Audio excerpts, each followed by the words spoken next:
నువ్వు ఊరుతానవేందే? నీ పెళ్ళం బాగా పని చేస్తే పానం నిలబడుతుందట్రా. అందుకే నిమ్మకాయలు తెంపుకొని చేరుపతులు తాగుతుందట చల్లగా. ఎక్కడేం పని లేదు ఎక్కిరి మొగడా అని అది పని చేస్తుంది. నేను కూర్చుంటు తింటానా? ఏందే సరిపడి చేసుకోవడానికి నిమ్మకాయలు తెంపుతాందా లక్ష్మి? ఓ లక్ష్మి, అవ్వ మావతో ఊడిపించి మంచిగా నువ్వు నిమ్మకాయలు తెంపి సరిపడి తాగుతావా అనే దా ఊరుతూరా.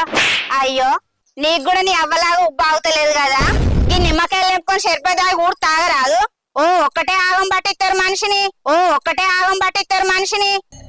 అంత గిఫ్ట్ మనకు వద్దులే కానమ్మా. నువ్వు ముందుట్రా. ఈ పొట్టోని పెళ్లి చేసుకుంటే నా సావుకొచ్చింది. ఏం దాగనీయడు, ఏది తిననీయడు, అవ్వనొక్క పని చేయనీయడు. నాకే అన్ని పనులు చేయమంటాడు. అయిందా? బాగైందా? ప్రతిదానికి నువ్వు గులిగిన గారికి మాసాలు కానీ నువ్వైతేరా నాకు వినబడుతుంది కానీ. ఏందో ఏమో